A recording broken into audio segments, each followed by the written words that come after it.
Hello friends, आज हम आपके लिए एक और नई वीडियो लेके आए हैं। आज की इस वीडियो में हम डस्ट ऑफ स्नो पोएम की एक्सप्लेनेशन को देखेंगे। इस पोएम को कम्प्लीटली समझेंगे। ये पोएम फर्स्ट फ्लाइट में chapter a letter to God के बाद दी गई है। तो आज हम इस पोएम की एक्सप्लेनेशन को समझने वाले हैं। फटाफट से जिन्होंने भी हमारी वीडियो को लाइक नहीं किया है, लाइक कर दीजिए, चैनल को सब्सक्राइब कर लीजिए और अपने फ्रेंड्स के साथ इस वीडियो को शेयर ज़रूर कीजिएगा। तो चलिए बिना टाइम वेस्ट किए स्टार्ट करते हैं। डस्ट ऑफ स्नो, पोएम का नाम है डस्ट ऑफ स्नो और इसके राइटर हैं रॉबर्ट फ्रॉस्ट। और ये दोनों चीज़ें आपके लिए इम्पॉर्टेंट है क्योंकि आपको पोएम का नाम और उनके राइटर का नाम याद होना चाहिए। ठीक है, तो पोएम ऐसे स्टार्ट होती है। The way a crow Shuk down on me the dust of snow from a hemlock tree. अच्छा, इससे पहले हम समझते हैं द डस्ट ऑफ स्नो का मतलब क्या होता है। ठीक है, देखिए डस्ट ऑफ स्नो का मतलब होता है कि जो स्नो के छोटे छोटे पार्टिकल्स होते हैं ना, उन्हें कहते हैं हम डस्ट ऑफ स्नो। ठीक है, तो यहाँ पे पॉइंट कहते हैं द वे एक क्रो ने जिस तरीके से शुक down on me, Shuk down का मतलब होता है किसी चीज़ को गिराना। तो एक क्रो ने जिस तरीके से मुझ पे गिराया the dust of snow from a hemlock tree. The dust of snow यानी कि स्नो के छोटे छोटे particles from a hemlock tree, एक हेमलॉक ट्री से। हेमलॉक ट्री का मतलब होता है, हेमलॉक ट्री का देखिए आपको मतलब दिखेगा। हेमलॉक ट्री का मतलब होता है a poisonous tree with small little flowers. एक पॉइजनस ट्री होता है, छोटे छोटे उसमें वाइट कलर के फ्लावर्स होते हैं। तो हेमलॉक ट्री पे हेमलॉक ट्री के ऊपर से एक क्रो ने डस्ट ऑफ स्नो को गिराया। किसके ऊपर? राइटर के ऊपर। तो हम कह सकते हैं कि कंडीशन कुछ ऐसी होगी कि ये ट्री होगा, ये स्ट्रेस हैं। तो अब यहाँ से पॉइंट अगर जा रहे हैं तो या फिर वो क्रो इस पेड़ पे आके बैठा होगा या फिर इस पेड़ से उड़ के गया होगा या फिर पेड़ पे ही बैठे हुए उसने कुछ मूवमेंट किया होगा जिसकी वजह से वो जो स्नो की डस्ट है वो पॉइंट के ऊपर गिरी। और इसके गिरने से क्या हुआ, देखिए सेकेंड स्टैंजा क्या है। इसके गिरने से क्या हुआ, has given my heart a change of mood and saved some part of a day that I had rued. अब यहाँ पे जब वो डस्ट ऑफ स्नो पॉइंट के ऊपर गिरी तो उसकी वजह से क्या हुआ, जो पॉइंट का मूड है वो क्या हो गया, बदल गया। ठीक है, वो स्नो के गिरने से उस पर तो पॉइंट का जो मूड था वो क्या हो गया, बदल गया। And saved some part of a day that I had rued. अब और इसकी वजह से और क्या हुआ, पॉइंट का मूड बदला तो उसकी वजह से पॉइंट का जो डे था उसका कुछ पार्ट बच गया, जिसे उन्होंने क्या कर दिया था, रूड का मतलब होता है हेल्ड इन रिग्रेट। क्योंकि जो राइटर का डे था वो क्या हो चुका था, ख़राब हो चुका था, जिसकी वजह से जो राइटर थे वो थोड़े रिग्रेट में थे कि आज का दिन मेरा ख़राब हो गया।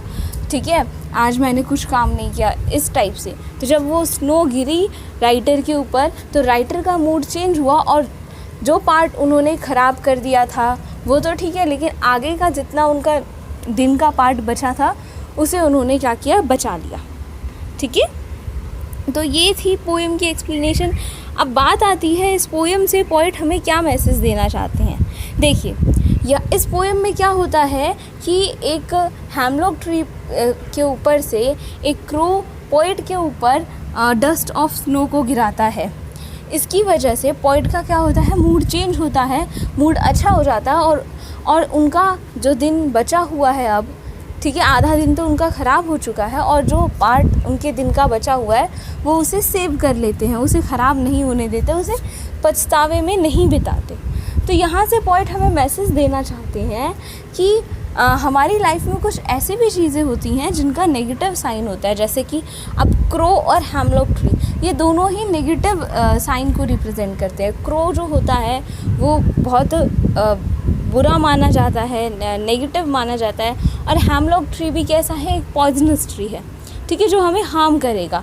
तो पॉइंट यहाँ से हमें ये मैसेज देना चाहते हैं कि कभी कभी ये जो कुछ नेगेटिव चीज़ें होती हैं इनकी वजह से भी हमारी लाइफ में कुछ अच्छा हो जाता है, ये भी हमारे दिन को अच्छा बना सकती हैं। तो हम कहते हैं ना, जिस तरीके से जो होता है अच्छे के लिए होता है, तो कुछ नेगेटिव चीज़ें ऐसी होती हैं जो हमारी लाइफ में थोड़ी चेंजिंग ला सकती हैं, हमारे दिन को अच्छा बना सकती हैं, ठीक है। तो उनसे हमें बहुत ज़्यादा नफ़रत नहीं करनी चाहिए, क्योंकि वो भी हमारे डे को, हमारी लाइफ को अच्छा बना सकती हैं। जैसे कि पॉइंट के साथ यहाँ पे हुआ। अब रॉबर्ट फ्रॉस्ट बहुत ही अच्छे राइटर हैं, जो बहुत ही सिंपल लिखते हैं, लेकिन उनके लिखने में जो उसका मीनिंग होता है वो बहुत ज़्यादा डीप होता है।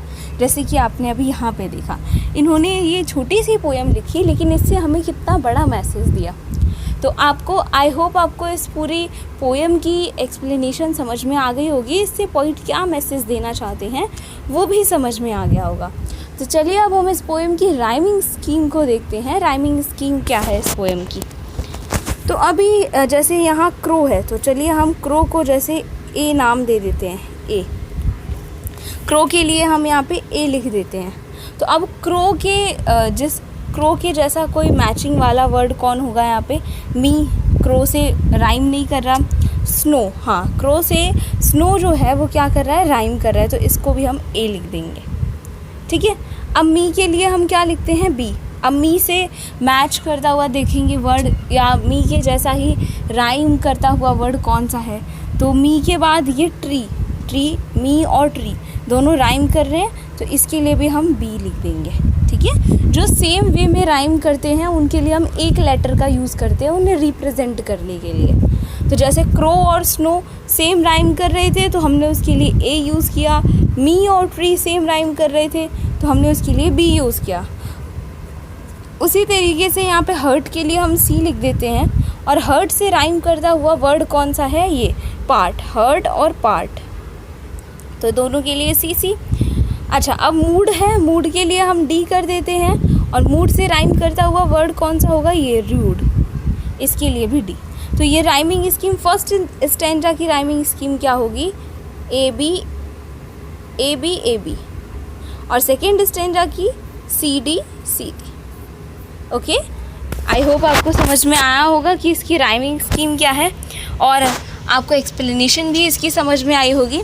समझ में आया है तो वीडियो को लाइक ज़रूर कीजिएगा, और हमारे चैनल को सब्सक्राइब कीजिएगा। अपने फ्रेंड्स के साथ इस वीडियो को शेयर भी कीजिएगा। अब हम मिलेंगे आपसे अपनी नेक्स्ट वीडियो में, तब तक के लिए take care and bye bye.